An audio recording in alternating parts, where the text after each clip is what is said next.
Peace is a lie. There is only passion. Through passion I gain strength. Through strength I gain victory. Through victory my chains are broken. The Force shall free me. The Sith, prodigies of the dark side and idealistic enemies of the Jedi. They have been responsible for the greatest wars that have ever occurred in the Star Wars mythos. The ancient Sith waged war on the front lines with full armies of only their ranks, while the modern rule of two Sith chose to wage a secret war from the shadows. Each Sith Lord dominated their day in different ways, but only one of them secured absolute control over the entire galaxy. And we would like to know why that is. So stick with us today, Acolytes of the Force, as we delve into the holocrons of Star Wars legends and canon alike to compare the ancient Sith with the modern. At first glance, it will immediately seem apparent that the ancient Sith were far superior in powers and combat skill, as the records of their great and terrible power are known among all Star Wars fans. However, today we are going to challenge that idea. Why the ancient Sith perform incredible feats, it was the cultivation of the rule of two into the modern era of Sith that was the catalyst to taking full control over the entire galaxy. Our story begins in 3996 BBY, around the time of the Great Sith Wars, which was a 100-year conflict that nearly saw the total annihilation of the Republic. In this time, we got Sith Lords such as Freedon Nad. For those of you who don't know, Freedon Nad is a name thrown around quite a bit in Legends continuity. His notoriety begins with his study under Naga Sadow and his works in Sith magic and alchemy. He began using this knowledge to create fearsome dark-side creatures such as the Terentatek. Terentatek were creatures akin to rancors, with spikes all over their backs and poisonous tusks within their mouths. They were extremely aggressive and preyed on primarily the blood of Force wielders. After Freedon Nad destroyed his master on Yavin 4, he left to Onderon and used his powers to subjugate the entire planet and rule as their god king. When he died, he used his sorceress powers to have his spirit linger behind within his tomb.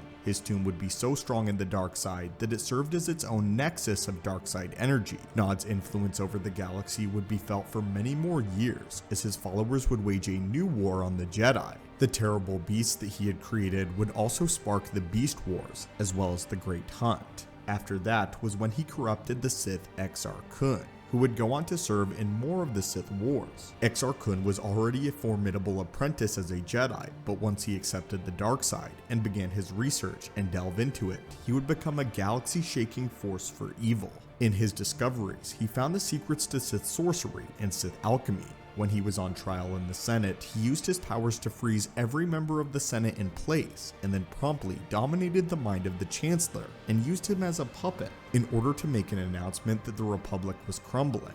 Exar Kun also pioneered the double-bladed lightsaber. It is worth mentioning, however, that there is a difference between the double-bladed lightsaber and the saber staff. A saber staff typically has a much longer hilt and is used by the likes of Maul and Savage Opress, whereas the double-bladed lightsaber used a regular hilt of a lightsaber and its normal size, making it exceptionally difficult to wield in combat. With this weapon, Exar Kun was nigh unstoppable, already an indomitable force as it was with a single blade. But the invention of the double-bladed lightsaber was a havoc on the battlefield because at the time, no one had ever seen such a weapon and had no idea how to counter it. He would eventually come to his end in Yavin 4, as even the mighty Sith always fall, where he fell to the many blades of the Jedi Armada. Following his death, his spirit too lived on after death to terrorize Luke Skywalker in his new Jedi Academy. The Mandalorian Wars saw the rise to Revan, a very powerful Jedi turned Sith turned back to Jedi. Revan and his friend Malak were two Jedi that brought the end to the Mandalorian Wars with the use of their mass shadow generator. The two of them went on to search into the unknown regions, where they discovered the reconstituted Sith Empire. The Sith Emperor corrupted their minds though, and managed to turn them fully to the dark side, sending them back to the Republic as spies. Soon though, Darth Revan and Darth Malak broke from the mental hold and decided to start their own Sith Empire by using an ancient space station. This station was known as the Starforge, in order to create a fleet of ships and weapons that they then turned against the Republic. This caused the start of the Jedi Civil War. Revan later was captured by the Jedi Knight Bastila Shan, and the Jedi Council wiped his memories of the Sith, thus returning him back to the light. Revan's rise and subsequent fall gave rise to another Sith Lord in the Dark Lord Nihilus, which if you saw our top 5 weirdest powers of the Sith video, you would know to be a result of the mass shadow generator, with the devastation on the planet turning an average man into a dark entity of the Force. Besides his Force drain, Nihilus had access to dark side abilities such as his rare red Force lightning. There are different colors of Force lightning that are indicative of the power level that a Sith Lord can possess. The typical blue Sith lightning that we know about is very powerful in itself. However, red Force lightning stands out as the most powerful iteration of the ability, as it was said to leave someone afflicted by it devoid of the Force entirely. They who have suffered from red Force lightning claim to feel different afterwards. We have only seen one other person on screen use red lightning, that being the Sun, one of the ones of Mortis. However, the grand powers and influence of the ancient Sith would actually turn out to be a problem. In all of the days of the Sith since the very first Dark Lord Ajunta Pall, the Sith have been plagued by infighting. The Sith's greatest enemy are other Sith. Every time the Sith rose to power against the Jedi, they would immediately fail due to their need for individual dominance. However, some Sith further in the lineage would attempt to dispel this great problem. Therefore, the beginnings of the modern Sith. We must now establish the history and philosophy of the Sith rule of 2, which would ultimately save the Sith Empire and be the catalyst to their true power. In the waning days of the Old Republic, there was a Dark Lord of the Sith known as Lord Khan. Lord Khan sought to cure the Sith's affliction of infighting by uniting all of the Sith factions into one Brotherhood of Darkness. The philosophy behind the Brotherhood was basically Sith communism. Every Sith Lord was equal, none rising greater than the other. He abandoned all Darth titles because the Darth title was a symbol of supremacy among the Sith, thus inciting and inviting challenge and jealousy. Choosing instead to have all of them be called lords, they united and once again began to wage war against the Republic. To combat this, Jedi General Hoth gained a following to start the Army of Light to directly oppose the Brotherhood of Darkness. The war between the two groups would be very costly on both sides, ending up with the skirmish on the planet of Ruusan. The Battle of Ruusan was the final stand of the war of both sides, as they were feeling the effects of the long conflict. Both the Jedi and Sith armies were in desperate need of reinforcements. The battle both on and off the planet had reached a stalemate. The Sith academies were working in overtime to produce more Sith for the Brotherhood of Darkness. Times were dire for both the Jedi and Sith on the planet. Enter Lord Bane. Darth Bane studied on the Sith Academy of Korriban, which was specifically designed to produce Sith Lords by taking apprentices that were talented in the Force. During his study there, he read through ancient manuscripts and studied up on the ancient Sith. In his findings, he agreed that Sith infighting was a problem, but he took issue with Khan's solution.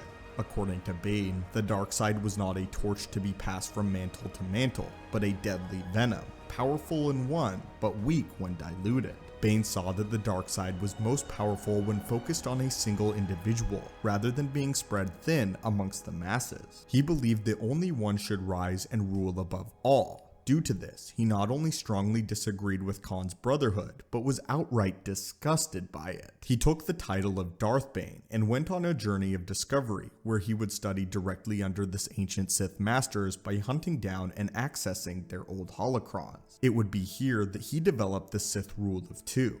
The Sith Rule of 2 is as follows: there shall only ever be one master and one apprentice, one to embody the power and one to crave it. It would go like this. A Dark Lord of the Sith would train an apprentice, and then when the apprentice had learned all that they had to know from their master, the master would no longer be of use to them. One day, the apprentice would rise up and destroy their master, thus becoming the new Dark Lord and taking on an apprentice of their own. This cycle would continue down the line, with each generation of Sith growing stronger and stronger than the previous. Darth Bane was an intriguing Sith, as even though he possessed great ability, he saw power as a means to an end, and not power being the end itself. To him, true strength lied in one's ability of cunning and guile. Bane believed that honor was useless, and a fool's sentiment that the weak used to stand amongst the strong. But again, before he could put his plans for the Sith into action, he had to get rid of the Brotherhood of Darkness. Darth Bane gave Lord Khan the instructions for a dangerous Sith ritual called the Thought Bomb, and manipulated him into using it against the Jedi. At this point in the war, Khan had grown maniacally desperate, especially considering that Bane had given false attack orders to the Sith blockade of the planet, which allowed for Jedi reinforcements to slip through the blockade of Ruusan, playing both sides against one another. Lord Khan began the ritual and detonated the thought bomb in a cave, which ended up destroying the bodies and trapping the souls of all Jedi and Sith present, a monument to Bane's victory. Darth Bane, however, had already been a safe distance away, and he had now become the only Sith Lord in existence. The rule of two was now in effect, thus beginning the modern Sith era. The cycle went exactly as Bane had foreseen, with the Sith growing in power with each generation until it finally ended up with Darth Sidious. At the time of Sidious's apprenticeship, the Sith had begun to become the puppet masters of the galaxy. They had holds over the Senate, the banking clans, and even the criminal underworld. Using the resources on hand, Sidious was able to play the Clone Wars on both sides in order to distract the Jedi and spread their forces very thin. Finally, the time came, as 1,000 years of dark side machinations finally came to fruition by way of Order 66 and the corruption of the Chosen One, Anakin Skywalker. No army of red lightsabers, no superweapon. Only through cunning and manipulation, Sidious brought the entire Republic to its knees. And not only that, but turned the very Republic against the Jedi in the form of the Galactic Empire, an empire that Sidious, and now the Sith, ruled. Darth Sidious accomplished what no other Sith before him had, and brought the legacy of Darth Bane and all of the ancient Sith to fruition. The Sith ruled the galaxy. It is now time to tally up the scores for our comparison and decide which era of Sith is truly more powerful. We will be gauging the scores based on 3 categories: power of combatants, intellect, and quality of victory. Sidious was a fierce combatant, able to move at blurring speed, and having such powerful control over the Force that he believed that he had grown past the use of a lightsaber and merely used one in order to mock the Jedi. Darth Vader of this era was also very formidable, as he methodically slew all remaining Jedi after Order 66. However, these two Sith of the Rule of Two stand as pinnacles in their own right, the greatest beings in the galaxy to ever touch the Force, their power far eclipsing anybody else and any of the other members of the Rule of Two. The score for the most fearsome combatants most assuredly goes to the ancient Sith. Their power levels and control over the Force are simply far too great to ignore, and if Sidious or Vader were to try to fight someone like Revan or Exar Kun, they would have an exceptionally difficult time. The ancient Sith fiercely believe in their own strength in combat. Because of this, their time was mostly spent honing that very aspect, and rarely anything else. Modern Sith, by contrast, spent most of their time being more manipulative and opting for more subtle and sneaky ways of dispatching their enemies. It is also worth mentioning that somewhere down the line in the Rule of Two, there existed a Sith Lord by the name of Darth Gravid. Darth Gravid became obsessed with Jedi lore and went insane when he tried to merge Jedi and Sith teachings together. He ended up destroying a very large amount of ancient Sith knowledge and artifacts before his apprentice ultimately killed him, saving the Sith in the process. With all of that knowledge lost, many powers and rituals were most likely also lost with it, which is why we do not see many of the more modern Sith performing grand displays of power like the days of old. Darth Gravid single-handedly set the Sith Lords back hundreds upon hundreds of years, destroying some of their most terrifying abilities. As for the intelligence factor, the score will be given over to the modern era of Sith. The machinations of the Baneite lineage seemingly brought about the end of the Jedi, something that no Sith order had been able to accomplish before it. The very foundations of the Rule of Two caused the Sith to grow and evolve. By the time of the Clone Wars, the Jedi had spent the past 1,000 years preparing for the rise of the dark side armies of old, but they had been widely deceived. The new Sith were beyond such things and had swept in, destroying them before they could even see what was happening. They took the very Republic that the Jedi stood for millennia and weaponized it against them in one genius motion of deception that took the entire Jedi religion, never fully recovering from it, and took it by complete surprise. Through victory, my chains are broken. As the last line of their mantra, I found it only fair to judge the better Sith based on their victories. The ancient Sith had many more encounters and skirmishes with the Jedi, some that gave them the upper hand in their day. The old Sith Wars lasted many years, and so many more battles were fought. However, anytime any ancient Sith got a leg up, they destroyed themselves or were forced back into hiding by the Jedi. This category came very close, as there was a Jedi purge that happened many thousands of years before Order 66 and the events of Revenge of the Sith. At the end of the Jedi Civil War, Darth Traya, Darth Nihilus, and Darth Sion took control of the remaining Sith Order. After Traya's exile at this point in time, Nihilus was too powerful to be stopped by the Jedi, and he began consuming the planets that they inhabited while the other Sith hunted them to near extinction. So much knowledge was lost as countless holocrons and records were looted or destroyed. Only a few hundred Jedi remained to rebuild their order from the scraps. This massive blow to the Jedi Order is comparable to the losses of the Second Great Jedi Purge. Comparable, but not surpassing. Order 66 saw the near total annihilation of the Jedi. In canon, by the time of A New Hope, after Vader and his Inquisitors cleaned up, the remaining Jedi of the Clone Wars could be counted on your fingers. Obi-Wan Kenobi, Yoda, Ahsoka Tano, Kanan Jarrus, and possibly Cal Kestis so far. This list is excluding Ezra Bridger due to the fact that he was trained after the events of the Purge. It is also excluding Jedi like Quinlan Vos, who turned to the dark side. The first Purge yielded about 100 Jedi, whereas Order 66 and Vader left little over 5. The quality of victory is clearly in favor of the Banite Sith, giving them the ultimate victory in this comparison. It is easy to assume that the ancient Sith were better quality simply because of their power and numbers. However, only Bane's idea of cunning and scheming saw the rise of the Sith Order into supreme and ultimate power. But now we turn it over to you. What do you think? Do you agree with our assessment, or do you have your own? Comment your thoughts below on this subject, and let us know what kinds of videos you want to see more of on this channel, as we greatly value your input.